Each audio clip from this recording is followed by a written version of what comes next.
வணக்கம். Welcome to கதை திரட்டு.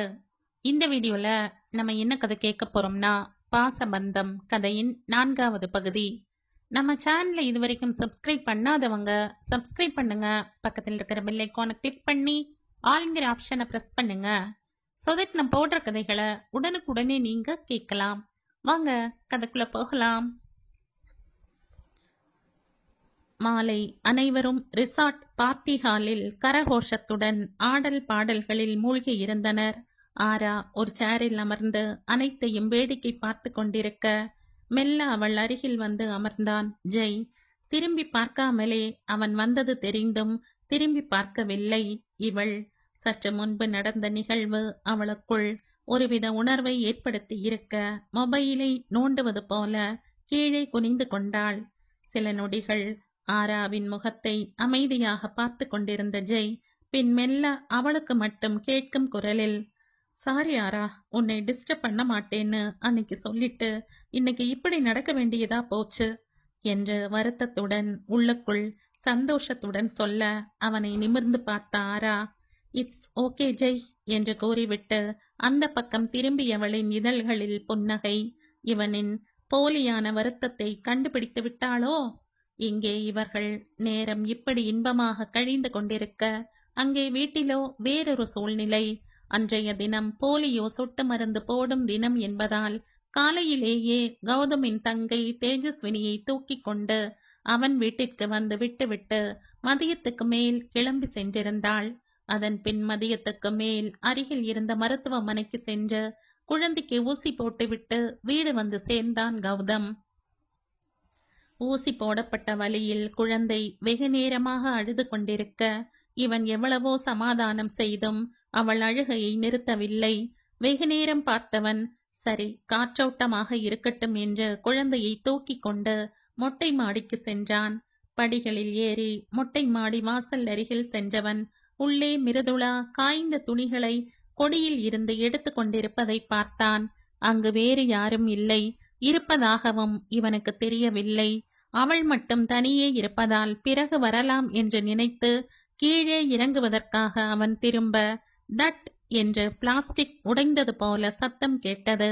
சட் என்று இவன் திரும்பி பார்க்க அங்கே மிருதுளா தரையில் மயங்கி கிடக்க அவள் விழுந்ததில் பக்கத்தில் இருந்த பக்கெட் இரண்டாக உடைந்திருக்க காய போடப்பட்டிருந்த கொடி கயிறு துணிகளுடன் அருந்து அவள் மேல் கிடந்தது. ஆரா அலுவலகம் சென்றதும் அனைத்து வேலைகளையும் முடித்துவிட்டு சாப்பிட்டு முடிப்பதற்குள் பொன்னம்மா வந்து துணிகளை துவைத்து காய போட்டுவிட்டு சென்றிருந்தாள். அதன் பின் வீட்டு வேலைகள் என்று நேரம் ஓட பிற்பகல் ஆகிவிட்டது. காய போட்ட துணிகள் காய்ந்திருக்கும், எடுத்து வரலாம் என்று நினைத்த மிருதுளா மாடிக்கு சென்றாள். ஒவ்வொரு துணிகளாக எடுத்து பக்கெட்டில் போட்டு கொண்டிருந்தாள். அப்பொழுது தூரத்தில் குழந்தை அழும் குரல் கேட்டது. அந்த சத்தம் அவளுக்குள் என்னவோ செய்தது. அப்படியே சில நொடிகள் நின்றவள் அதன் பின் அதை ஒதுக்கி வைத்துவிட்டு தனது வேலையில் கவனத்தை செலுத்தினாள். ஆனால் போக போக சத்தம் அதிகரித்து வெகு அருகில் கேட்கவும் அந்த ஓசை அவளுக்குள் புதைந்து கிடந்த நினைவுகளை தட்டி எழுப்ப அதன் பாதிப்பில் அவளது உடல் நடுங்க ஆரம்பித்தது. இதற்கு முன்பு எத்தனையோ குழந்தைகளின் அழுகுரல்களை கேட்டிருக்கிறாள். ஆனால் இந்த குழந்தையின் அழுகுரல் அவளுக்குள் இருக்கும் தாய்மையை தூண்டிவிட்டது. அடி வயிறு கலங்க நெஞ்சு பகுதி வலிக்க ஆரம்பித்தது. குழந்தை வீறிட்டு அழ இவளுக்குள் வலி அதிகரித்தது. அந்த வலியை தாங்கிக் கொள்ளும் பொருட்டு கொடிக்கயிறை இறுக பிடித்து கொண்டாள். உயிர் போகும் வலியை பற்களை கடித்து பொறுத்து கொள்ள முயற்சித்தாள்.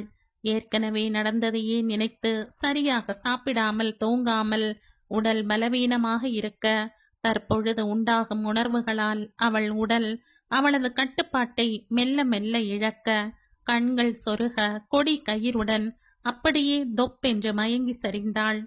சரியாக அந்த நேரம் திரும்பி பார்த்த கௌதம் தான் கண்ட காட்சியை பார்த்து அதிர்ந்தவன் வேகமாக அவளிடம் விரைந்தான். குழந்தையை அப்படியே தரையில் தன் கை வளைவில் நிற்க வைத்து கொண்டு மிருதுளாவை அழைத்து அவளை எழுப்ப முயற்சி செய்தான். ஹலோ, என்னங்க, எழுந்திருங்க என்று இவன் பல முறை அழைத்தும் அவள் எழுந்திருக்காமல் போகவே இவனுக்கு படபடப்பு அதிகரித்தது. இப்பொழுது என்ன செய்ய என்று யோசித்தவனுக்கு மொட்டை மாடியில் இருக்கும் தண்ணீர் குழாய் ஞாபகம் வந்தது. ஏதாவது பார்ட்டி நிகழ்ச்சி என்று மாடியில் உணவு விருந்து கொடுக்க நேர்ந்தால் கை கழுவ உதவும் என்று அங்கிருக்கும் எல்லா பிளாக்கிலும் இந்த மாதிரி சிங்குடன் கூடிய பைப் வசதி செய்யப்பட்டுள்ளது. தற்பொழுது இதன் ஞாபகம் வந்ததும் குழந்தையை தூக்கிக் கொண்டு பைப் அருகே சென்றவன் கையில் கொஞ்சம் தண்ணீர் பிடித்து வந்து மிருதுளாவின் முகத்தில் தெளித்தான். ஆனால் அதற்கும் அவளிடம் எந்த அசைவும் இல்லை.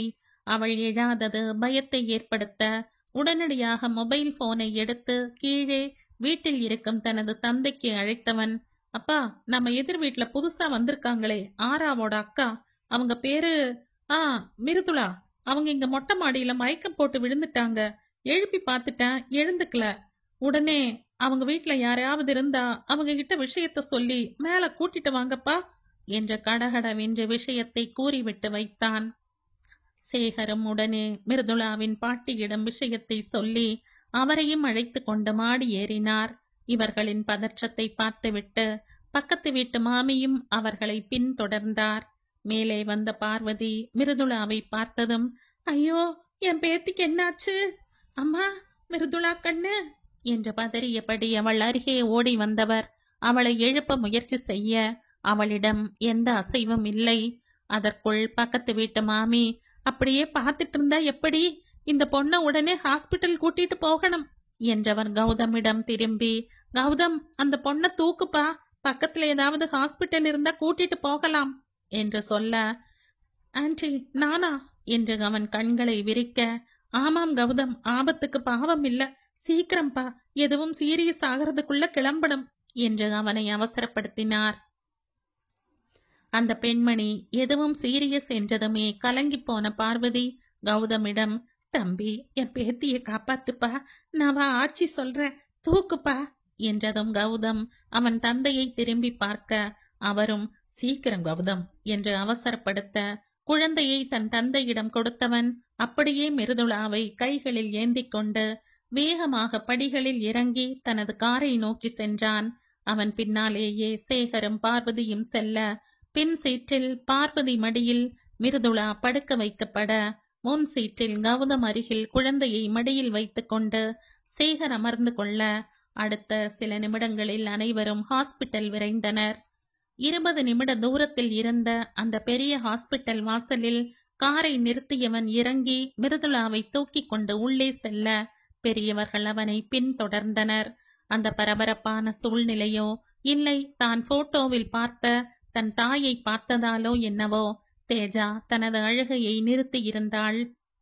கௌதம் உள்ளே நுழையவும் ஊழியர் ஸ்ட்ரெச்சரை எடுத்து கொண்டு வர அதில் மிருதுளாவை இவன் படுக்க வைக்க அந்த ஊழியர் அவளை டாக்டரின் அறைக்கு கொண்டு சென்றான். உடனடியாக டியூட்டி டாக்டர் அங்கு வர அவளை சோதனை செய்து பார்க்க அறைக்குள் விரைந்தார். இவர்கள் வெளியே நிறுத்தப்பட்டனர்.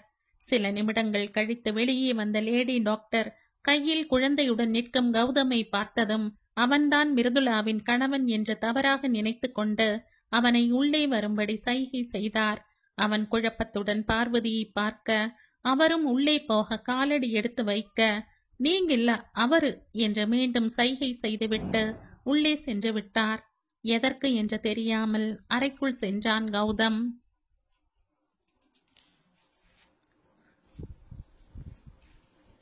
அவன் உள்ளே வந்ததும், ஏன் சார், படிச்சவங்க தானே நீங்க, இப்படியா உங்க பொண்டாட்டியை போட்டு அடிப்பீங்க என்ற கோபப்பட்ட மருத்துவர் மிருதுளாவின் வயிற்று பகுதியில் சேலையை விலக்கி இடுப்பு பகுதியை காட்ட அங்கே பெரிய கீறல் இருந்தது. அவள் பக்கெட்டின் மேல் விழுந்ததால் அது இரண்டாக உடைந்து அதன் நுனிப்பகுதி இவளின் இடுப்பு பகுதியை கீறி இருந்தது. டாக்டர் உங்க பொண்டாட்டி என்றதுமே அவர் தன்னை மிருதுளாவின் கணவன் என்று தவறாக நினைத்துள்ளார் என்பதை புரிந்து கொண்ட கௌதம் ஏதோ சொல்ல வாய் எடுக்க அடுத்து அவரின் செயலில் அதிர்ந்தவன் பார்வையை வேறு புறம் திருப்பிக் கொண்டு, டாக்டர், நான் அவங்க ஹஸ்பண்ட் இல்ல, நெய்பர். மாடியில் இவங்க மயக்கம் போட்டு விழுந்துட்டாங்க. அவங்க வீட்டுல ஜென்ஸ் யாரும் இல்ல, அதான் நான் தூக்கிட்டு வந்தேன். வெளியே நிக்கிறவங்க தான் அவங்க பாட்டி என்று தான் சொல்ல நினைத்ததை படபடவென்று சொல்லி முடித்தான். கௌதம் சொல்லி முடித்ததும் அந்த டாக்டர் சட்டென்று மிருதுளாவின் சேலையை சரி செய்தவர், சாரி சார், நீங்க கையில குழந்தையோட நிக்கவும் நீங்க தான் அவங்க ஹஸ்பண்டுன்னு நினைச்சிட்டேன். குழந்தை வேற இவங்க சாயல்ல இருந்துச்சா? சாரி ஃபார் தி மிஸ்டேக் என்றார் சங்கடமாக. அவர் புரிந்து கொண்ட பின்பே அவர் பக்கம் திரும்பியவன், இட்ஸ் ஓகே டாக்டர், அவங்களுக்கு ஏதும் ப்ராப்ளம் இல்லையே என்றான் கேள்வியாக. ஏனெனில் எவ்வளவு எழுப்பியும் அவள் எழுந்திருக்காதது இவனுக்குள் ஒருவித பயத்தை உண்டாக்கி இருந்தது. அதெல்லாம் ஒண்ணும் இல்ல சார், கொஞ்சம் பிரஷர், ஸ்ட்ரெஸ், அவ்வளோதான், ரெஸ்ட் எடுத்தா சரியாயிடும் என்றார் மருத்துவர். காரில் வரும்போதே ஜெய் மூலம் ஆராவிற்கு தகவல் தெரிவிக்கப்பட்டிருக்க தங்களது மேனேஜரிடம் சொல்லிக்கொண்டு புறப்பட்டவர்கள் சிறிது நேரத்தில் மருத்துவமனை வந்து சேர்ந்திருந்தனர். கௌதம் வெளியே வந்து பார்வதியையும் ஆராவையும் உள்ளே போக சொல்லவும் இருவரும் உள்ளே சென்றனர். இவர்கள் சென்றதும் சேகர் கௌதமிடம் எதற்கு மருத்துவர் இவனை உள்ளே அழைத்தார் என்று கேட்கவும், ஒரு நொடி மருத்துவர் சேலையை விலக்கிய காட்சி கண் முன்னே வர தன்னை சுதாரித்து கொண்டவன், மருத்துவர் ஏன் மிருதுளா மயக்கம் போட்டு விழுந்தாள் என்று சொன்ன காரணத்தை சொன்னவன், என்னை அவங்க ஹஸ்பண்ட்னு நினைச்சு அவங்க மயக்கம் போட்ட ரீசனை என்கிட்ட சொன்னாங்க, அவ்வளோதான்ப்பா. அப்புறம் நான் உண்மையை சொன்னதும் சாரி சொல்லி ரிலேட்டிவ அனுப்ப சொன்னாங்க என்றான். உள்ளே மருத்துவர் ஆராவிடம், மிருதுளா மன அழுத்தத்தில்தான் இப்படி திடீரென்று மயக்கம் போட்டு விழுந்து விட்டாள் என்று சொன்னவர் அதற்கு சில மாத்திரைகளை எழுதி கொடுத்துவிட்டு அவளை பார்த்து கொள்ளும்படியும் அறிவுரை வழங்கிவிட்டு சென்றார். சிறிது நேரம் கழித்து கண் விழித்த மிருதுளா தான் எங்கே இருக்கிறோம் என்று குழம்ப நடந்ததை அவளிடம் சொன்னார் பார்வதி. அவர் சொன்னதும் தான் சில மணி நேரங்கள் முன்பு நடந்த நிகழ்வு அவளுக்கு நினைவுக்கு வந்தது. அத்தோடு தான் கேட்ட அந்த குழந்தையின் அழுகுரலும். மீண்டும் தலை வலிப்பது போல இருக்கவே அவளின் முகத்தில் வலி தெரிந்தது. அதை பார்த்து பதறிய அவளின் பாட்டி, அம்மா கண்ணு, என்னம்மா ஆச்சு, ஏன்டா மயக்கம் போட்டு விழுந்த என்று கேட்க அவளோ, ஒண்ணுமில்லாச்சி, காலையில சரியா சாப்பிடல போல, அதான் கண்ணை இருட்டிட்டு வந்துடுச்சு, நீங்க பயப்படாதீங்க என்று அவரை சமாதானம் செய்தாள். இதுக்குத்தான் கண்ணு, சரியா சாப்பிடு, நடந்ததையே நினைச்சுக்கிட்டு இருக்காதேன்னு சொல்ற. எங்க நீ கேக்குற? நடந்தது பெரிய இழப்பு தான் கண்ணு, அதுக்காக உன் உடம்ப நீ கெடுத்துக்கலாமா என்று கண் கலங்க ஆரம்பித்தார். ஐயோ ஆச்சி, எது கெடுத்தாலும் அழுகியா? அக்காக்கு ஒண்ணும் இல்ல, சீக்கிரம் சரியா போயிடும், நீங்க முதல்ல உங்க உடம்ப கவனிங்க என்று பார்வதியை அணைத்து கொண்டு செல்லம் கொஞ்சியவாறே ஆரா அவரை சமாதானம் செய்தாள். அடுத்து 10 நிமிடத்தில் ட்ரிப்ஸ் ஏறி முடிந்ததும் டாக்டர் இவர்களை வீட்டிற்கு போக சொல்ல வெளியே வந்ததும் மிருதுளா கௌதமிடம் தனது நன்றிகளை தெரிவித்துக் கொண்டாள். அவனும், பரவாயில்லங்க, அவசரத்துக்கு உதவலனா எப்படி என்று புன்னகை முகமாக பதிலளித்தான். அதன் பின் அனைவரும் வீடு வந்து சேர்ந்தனர். அடுத்து வந்த நாட்களில் மிருதுளாவை எந்த வேலையும் செய்ய விடவில்லை. பார்வதியும் ஆராவும் முழுவதும் ரெஸ்ட் எடுக்க வைத்தனர். இருவரும் மாறி மாறி அவளை கவனித்துக் கொண்டனர். வந்த அன்றே பார்வதி மூலம் மிருதுளா மயக்கம் போட்ட செய்தி அவளின் பெற்றோர்களுக்கு தெரிய வந்தது. பார்வதிக்கு மேல் அவர்கள் இவளுக்கு அறிவுரைகளை வழங்கினர். அதிலும் சித்ரா, இந்த வேலை வேண்டாம், அனைவரும் திரும்பி வந்து விடுங்கள் என்று மறுபடியும் கத்த ஆரம்பிக்க மிருதுளாதான் அவரை சமாதானம் செய்ய வேண்டியதாக போயிற்று. அதன் பின் நாட்கள் அதன் போக்கில் சென்றது.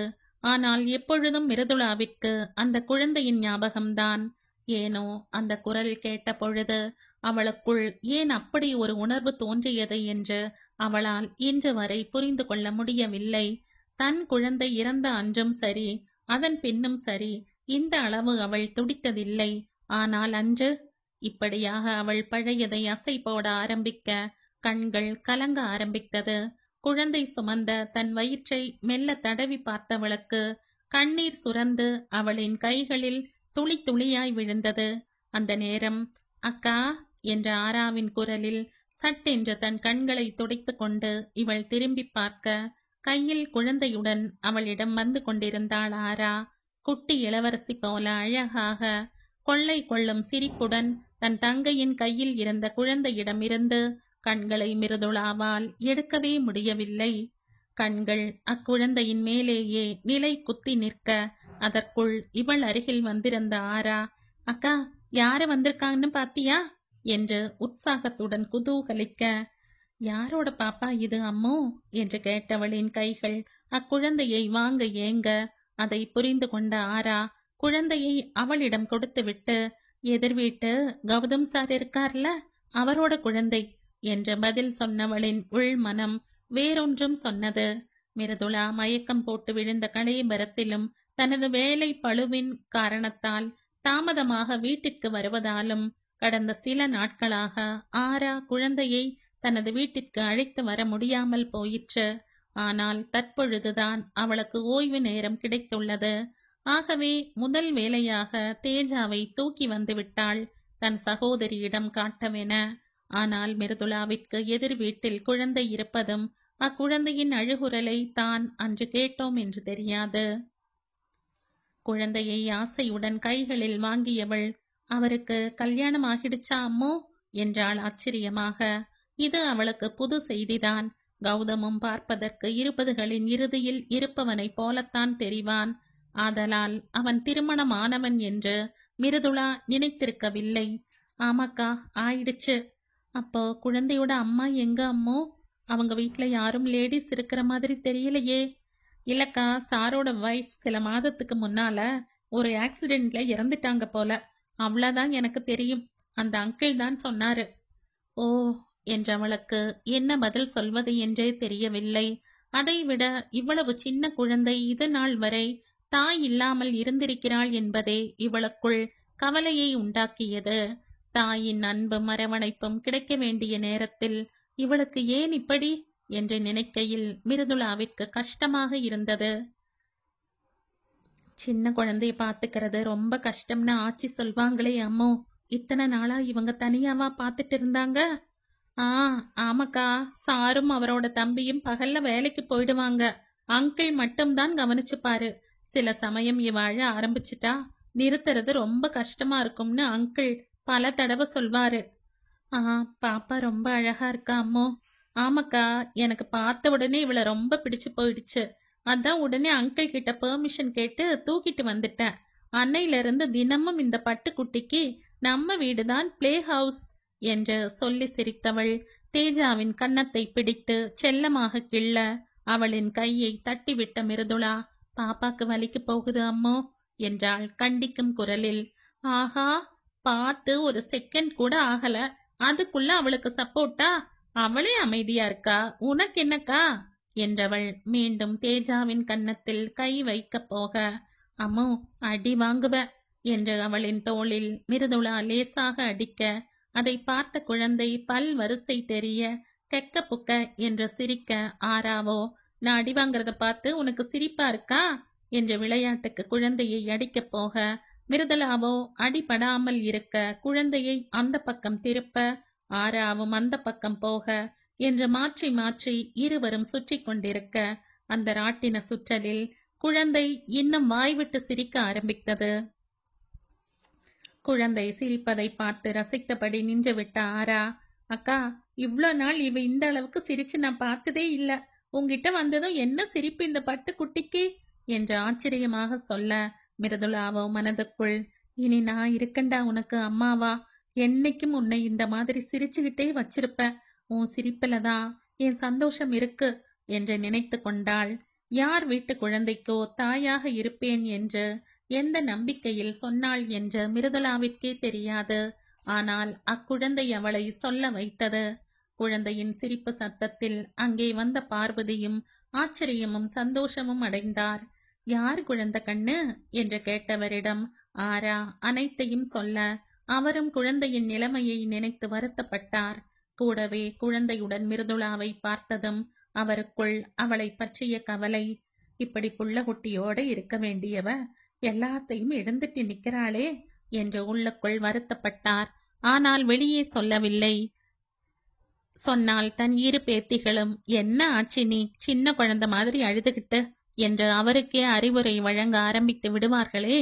அதன் பின் வந்த நாட்கள் தேஜாவிற்கு மிருதுளாவின் வீட்டில்தான் அதிக நேரம் வாசம்.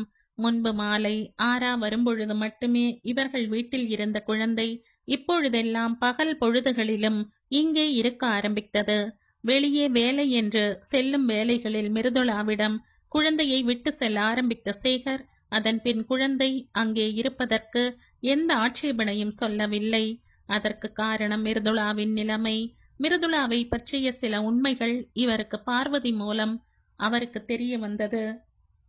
அதன் பின் குழந்தை அங்கே வெகு நேரம் இருப்பதற்கு அவர் மறுப்பு தெரிவிக்கவில்லை. மிருதுளாவின் ஆறுதலுக்கு தேஜா அங்கே இருப்பதில் அவருக்கு எதுவும் தவறாக தெரியவில்லை. இவ்வாறாக மிருதுளா பெறாத பிள்ளையாகவே தேஜா மாறிப்போனாள். அனைவரும் அலுவலகம் சென்றதும் இவள் வீட்டில் இருக்கும் தேஜாவிற்கு குளிப்பது முதல் அனைத்தையும் மிருதுளாவே செய்தாள். அவ்வாறாக குழந்தை இவளுடன் இருக்கும் நேரம் மெல்ல மெல்ல அதிகரித்தது. ஆரம்பத்தில் அரை மணி நேரம் 1 மணி நேரம் என்று இருந்தவள் சமீபமாக பல மணி நேரங்கள் மிருதுளாவிடம் இருந்து கொள்ள ஆரம்பித்தாள். அடுத்த வீட்டு குழந்தையை அதிக நேரம் வைத்திருக்க வேண்டாம் என்று ஆரம்பத்தில் சொன்ன பார்வதிக்கு கூட அக்குழந்தையால் தன் பேத்தி மகிழ்ச்சியாக இருப்பதில் தற்பொழுது மன நிம்மதி. அதனால் அவரும் ஒன்றும் சொல்லாமல் விட்டுவிட்டார். இப்படியாக வாரங்கள் சென்று கொண்டிருக்க அன்றொரு நாள் வழக்கம் போல் படுக்கை அறையில் குழந்தை விளையாடி கொண்டிருக்க பார்வதியும் சேகரும் பக்கத்தில் இருந்த கோவிலுக்கு சென்றிருந்தனர். மிருதுளா மட்டுமே வீட்டில் தனியே இருக்க அந்த நேரம் குழந்தை திடீரென்று அழுதது. செய்து கொண்டிருந்த சமையலை அப்படியே விட்டு அறைக்கு வந்த மிருதுளா குழந்தையை தூக்கி சமாதானம் செய்ய முயல அவளின் அழுகை அதிகரித்ததே தவிர குறையவில்லை. குழந்தையின் அழுகுரல் அதிகரிக்க அதிகரிக்க மிருதுளாவுக்குள் இனம் புரியா ஒரு உணர்வு. மயக்கம் போட்டு விழுந்த அன்று போல இன்றும் அவளுக்குள் என்னவோ செய்ய அவளால் நிற்க முடியவில்லை. கையில் குழந்தையுடன் அப்படியே கட்டிலில் தொப்பென்று அமர்ந்தவள் சில நிமிடங்கள் தன்னை ஆசுவாசப்படுத்திக் கொள்ள முயல அப்பொழுதுதான் அந்த காட்சியை பார்த்தாள். தன்னை ஆசுவாசப்படுத்திக் கொள்ள கையில் குழந்தையோடு கட்டிலில் உட்கார்ந்த மிருதுளா தேஜாவை மடியில் உட்கார வைத்துக் கொண்டாள். வலியின் தாக்கத்தால் கண்களை அவள் மூடியிருக்க ஏதோ உணர்வு தோன்ற கண்களை திறந்து பார்த்தவள் குழந்தை செய்த அந்த காட்சியை பார்த்தாள். வீறிட்டு அழுது கொண்டிருந்த குழந்தை அவளின் சேலையை பிடித்து இழுத்து அவளின் மார்பு பகுதியில் முகத்தை புதைத்து எதையோ எதிர்பார்ப்புடன் தேடியது. இந்த காட்சியை கண்டவளுக்குள் இப்பொழுது வலி அதிகரிக்க இந்த வலி எதனால் என்பதை புரிந்து கொண்டவள் அடுத்த நொடி கண்ணீருடன் குழந்தைக்கு பசி ஆற்றத் தொடங்கினாள். அந்த நேரம் பசி என்றால் தாயிடம் தேடும் மானிட மர்மம் நீ, நான் கொள்ளும் கர்வம் நீ, கடல் 5-6 மலை 500 இவை தாண்டித்தானே பெற்றேன் உன்னை, உடல் ஜவ்வாது பிணி ஒவ்வாது பல 100 ஆண்டு நீ ஆழ்வாய் மண்ணை, கண்கள் நீயே காற்றும் நீயே தூணும் நீ துரும்பும் நீ, வண்ணம் நீயே வானும் நீயே ஊனும் நீ உயிரும் நீ என்ற பாடல் தொலைக்காட்சியில் ஓடியது. அந்த பாடலின் தாக்கத்தில் கண்ணீருடன் குழந்தையை நெஞ்சோடு இறுக அணைத்து கொண்டாள் மிருதுளா. இத்தனை நாள் தாயை பார்த்திடாத குழந்தை, தாயிடம் பழகாத குழந்தை இன்று எப்படி இவ்வாறு செய்கிறது, அதுவும் தன்னிடம் என்பது போன்ற கேள்விகள் அவள் மனதில் எழுந்தாலும் அதற்கு விடை தேடும் எண்ணத்தில் தற்பொழுது அவள் இல்லை. குழந்தையை இழந்த தனக்கு கடவுள் கொடுத்த குழந்தை தேஜா என்றே அவள் மனம் மீண்டும் மீண்டும் சொல்லிக் கொண்டது. குழந்தை பசியார பசியார அவளுக்குள் இருந்த வலி மெல்ல மெல்ல மட்டுப்பட்டது. குழந்தை பசி ஆறிய திருப்தி தந்த மகிழ்ச்சியில் அப்படியே கண்களை மூடிக்கொண்டாள். கைகள் மட்டும் குழந்தை மேல் இருந்த தனது இறுக்கத்தை விடவில்லை. அந்த நேரம் கோவிலுக்கு சென்றிருந்த அவளின் பாட்டி பார்வதி வீட்டுக்கு திரும்பி வந்தவர் தன்னிடம் இருந்த சாவியை கொண்டு திறந்து உள்ளே வந்தவருக்கு ஏதோ கருகும் வாடை வரவும் அவசரமாக கிச்சனுக்கு சென்றார். அங்கே அடுப்பில் வைக்கப்பட்டிருந்த சட்டியில் இருந்த குழம்பு சுண்டி போய் பாத்திரம் தீய ஆரம்பித்து புகை வந்து கொண்டிருந்தது. அதை பார்த்து பதறியவர் அடுப்பை அணைத்துவிட்டு, இப்படி தீய விட்டுட்டு இவ என்ன பண்றா என்று நினைத்தபடி மிருதுளாவை தேடி அவளின் அறைக்கு சென்றார். பாத்திரம் அப்பொழுதுதான் கருக ஆரம்பித்திருந்ததால் பக்கத்து வீடுகளுக்கு வாசம் தெரியவில்லை. அறையின் உள்ளே தான் பார்த்த காட்சியில் அதிர்ந்தவர் கண்ணு என்று அதிர்ச்சியுடன் மிருதுளாவை அழைக்க, அந்த அழைப்பில் மறுபக்கம் உட்கார்ந்திருந்த மிருதுளா சட்டென்று எழுந்து இவர் பக்கம் திரும்பி பார்க்க, பார்வதியை பார்த்து கண்களை விரித்தவள் என்ன சொல்ல என்ற ரீதியில் தவிப்புடன் அவரை பார்த்தாள். குழந்தையை எங்கே தன்னிடம் இருந்து பிரித்து விடுவாரோ என்ற பயத்தில் குழந்தையை இறுக பிடித்து கொண்டாள்.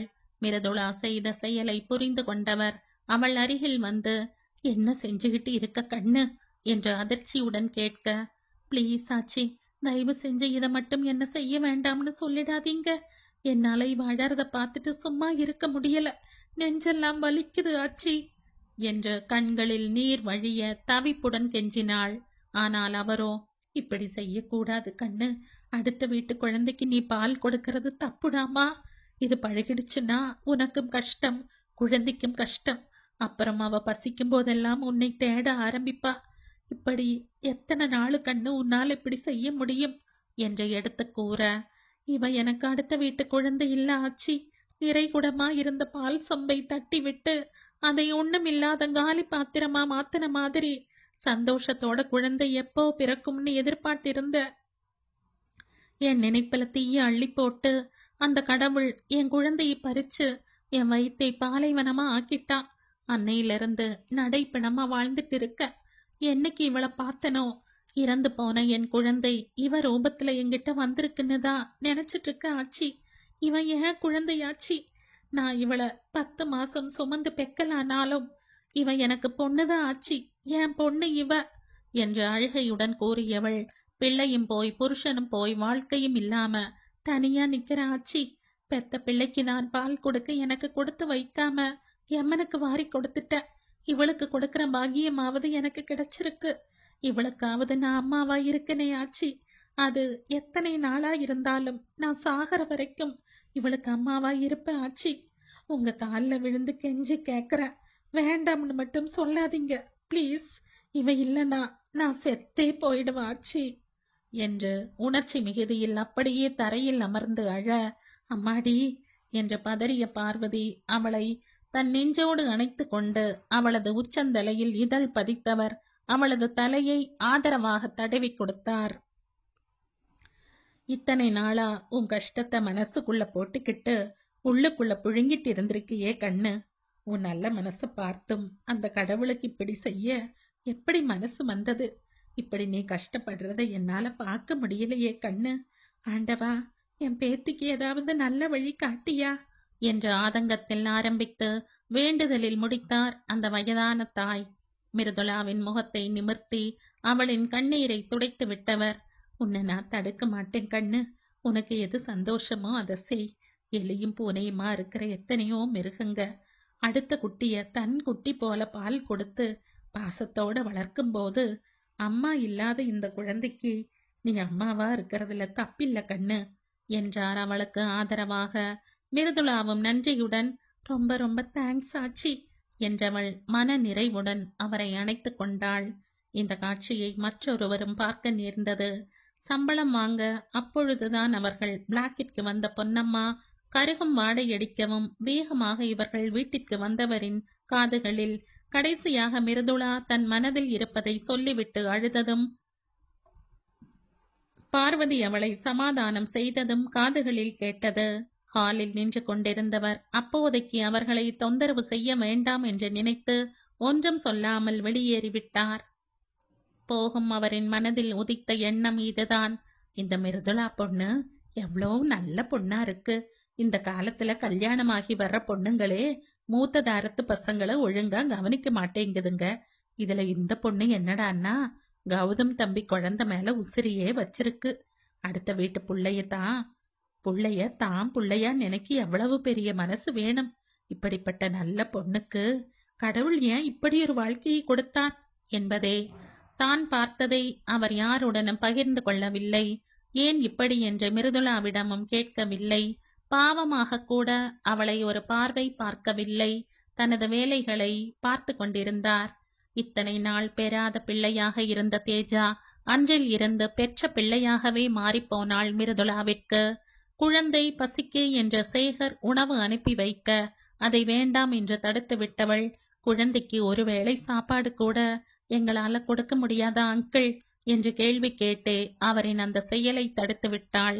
நாட்கள் கடந்து கொண்டிருக்க ஆராவிற்கு இந்த விஷயம் தெரிய வந்த பொழுது, இதைத்தானே நான் எதிர்பார்த்தேன். இந்த நெருக்கம் வர வேண்டும் என்றுதானே கனவு கண்டு கொண்டிருந்தேன். என்று மனதுக்குள் நினைத்து கொண்டிருந்தவள் மன நிறைவுடன் கண்டும் காணாதது போல விட்டுவிட்டாள். இந்த நெருக்கம் குழந்தையோடு நிற்காமல் அதன் தந்தையிடமும் உண்டானால் நன்றாக இருக்குமே என்ற எண்ணமும் எழுந்தது.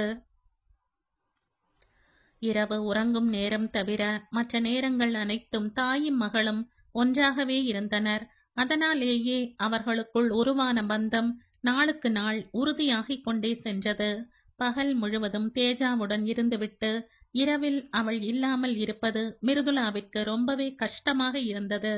கன்னத்து குழியுடன் பொக்கை வாய் தெரிய அழகாக சிரிப்பது, எச்சில் ஒழுகும் வாயில் விளையாட்டு பொருளை வைத்து கடித்து கொண்டே இவளை பார்ப்பது, ஞே என்ற சத்தத்துடன் கைகளை தரையில் அடிப்பது, கைகளை தரையில் ஊனி தவழ்ந்து இவளை நோக்கி வருவது என்று தேஜா செய்யும் ஒவ்வொரு சின்ன செயல்கள் எல்லாம் மிருதுளாவின் கண் முன் வந்து அவளை தூங்க விடாமல் செய்யும். அவள் நினைவுடனே புரண்டு கொண்டிருப்பவள் வெகு நேரம் கழித்தே தூங்கிப் போவாள். அப்படித்தான் அன்றொரு நாள் விளையாடி கொண்டிருந்த குழந்தைக்கு உணவு ஊட்ட என கிண்ணத்தில் பிசைந்து எடுத்து வந்தவள் தேஜாவை மடியில் தூக்கி வைக்க அப்பொழுதுதான் உணர்ந்தாள் குழந்தையின் உடல் லேசாக சுடுவதை.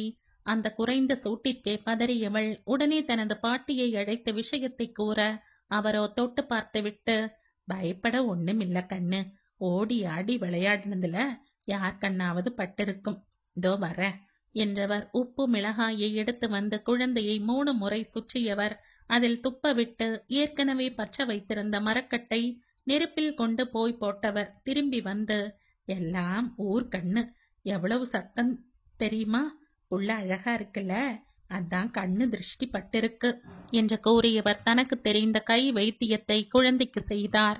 அதன் பிறகு மாலை நேரம் குழந்தை உடல் சுடவில்லை. அந்த நிம்மதியில் இரவு உறங்கியும் போனாள் மிருதுளா. தேஜாவை பற்றியே நினைத்து கொண்டு தூங்கியவளுக்கோ மனம் சமனடையாமல் ஏதேதோ கனவுகள் வர தூக்கத்திலேயே முனங்கிக் கொண்டிருந்தவள் ஒரு கட்டத்தில் அடித்து பிடித்து எழுந்தாள். கனவுகளின் தாக்கமோ என்னவோ அவளுக்கு இருதயம் கனமாக இருந்தது. குழந்தைக்கு ஏதோ சரியில்லை என்று நெஞ்சம் அடித்து கொண்டது. ஒருவித பயம் அவளுக்குள் பரவி இருக்க இதயம் வேகமாக துடித்து கொண்டிருந்தது. குழந்தையை கண்ணால் பார்த்துவிட்டால் தேவலாம் என்று தோன்ற திரும்பி கடிகாரத்தை பார்த்தாள். நேரம் நடு இரவு 1:30 என்று காட்டியது. இந்த நேரம் அவர்களை தொந்தரவு செய்ய வேண்டுமா, காலை பார்ப்போமா என்று ஒரு பக்கம் எண்ணம் எழுந்தாலும் அவளின் உள் மனம் சொன்ன செய்தியில் அவளால் அதற்கு மேல் நிம்மதியாக உறங்க முடியாது என்று தோன்றியது. உடனே எழுந்து ஆராவின் அறைக்கு சென்றவள் அவளை எழுப்பினாள். அலர்ட்டாக இருக்க வேண்டிய நைட் வாட்ச்மேன்களே கண் அசரும் அந்த நேரம் கும்பகர்ணனுக்கு கொள்ளு பேத்தியைப் போல் குரட்டை விட்டு தூங்கும் ஆராவை எழுப்ப அதிக நேரம் பிடித்தது மிருதுளாவிற்கு. ஆரா, எழுந்திரு என்று அவளை பல முறை உலுக்கிய பின்னரே, யாரது இந்த நேரத்துல என் கனவுல வந்து டிஸ்டர்ப் பண்றது, ஒரு வேளை செத்து போன தாத்தாவா இருக்குமோ, அவர் எதுக்கு ஏன் கனவுல வராரு, ஆச்சி கனவுல போய் டூயட் பாடாம, ஒருவேளை பரம்பரை புதையல் ரகசியம் எதுவும் சொல்ல வந்திருப்பாரோ என்ற புலம்பலுடன் எழுந்தவளுக்கு அப்பொழுதும் தான் கனவு காண்பது போலத்தான் தெரிந்தது. பாதி எழுந்தவள் மீண்டும் படுக்கப் போக அவளின் பின்னாலேயே ஒன்று போட்டாள் மிருதுளா. அதில் முழுவதுமாக தூக்கத்தில் இருந்து விழித்தவள், யார் என்னைய இப்படி அடிக்கிறது, இதோ வரேன் என்றவள் கண்களை அழுத்தி தேய்த்து கொண்டு நிற்க இருட்டில் பக்கத்தில் நின்றிருந்த மிருதுளா அவளுக்கு கருப்பு உருவமாக தெரிந்தாள். அம்மா, பேய் என்று அலறியவள், என்ன ஒண்ணும் பண்ணிடாத, நான் எதுவும் தப்பு பண்ணல, ஏதோ சின்ன வயசுல 1-2 முறை வீட்டுக்கு தெரியாம காசு திருடி இருக்கேன், அவ்வளவுதான். அப்புறம் ஸ்கூல் படிக்கும்போது வீட்டுல போய் சொல்லிட்டு ஃப்ரெண்டு வீட்டுக்கு போயிருக்கேன், அவ்வளோதான். அப்புறம் சொல்ல மறந்துட்டேன், காலேஜ்ல கட்டடிச்சிட்டு 2 தடவை தியேட்டருக்கு போயிருக்கேன். இதுக்கு மேல சொல்றதுக்கு எதுவும் இல்ல, மதர் ப்ராமிஸ், என்ன ஒன்னும் பண்ணிடாத என்று அவள் பாட்டுக்கு தூக்கத்தில் தன் தவறுகளை சொல்லி உளறி கொண்டிருக்க பக்கத்தில் இருந்த கிளாஸ் தண்ணீரை எடுத்து அவள் முகத்தில் பொழிச்சென்று மிருதுளா அடித்த பின்புதான் அவளது கனவு முற்றிலுமாக தெளிந்தது. அட, நம்ம அக்கா என்று நினைத்து கொண்டவள், எதுக்கும் கால் இருக்கான்னு பார்த்துப்போம், பேயிலாம் உருவம் மாறுமாம், டிஸ்கவரி சேனல் பேய் நிகழ்ச்சியில சொன்னாங்க என்று தனக்குள் முணுமுணுத்து கொண்டு கீழே குனிந்து அக்காவின் காலை பார்க்க அவளின் முதுகிலேயே நங் என்று ஒரு அடி கொடுத்தாள் மிருதுளா. ஏங்கா இப்ப அடிக்கிற? அப்பா என்ன அடி என்று ஆரா நிமிர அதற்குள் சென்று லைட்டை போட்டிருந்தாள் மிருதுளா. நிமிர்ந்தவள் அப்பொழுதுதான் பார்த்தாள் அவளின் அக்காவின் முகத்தில் இருந்த கலக்கத்தை.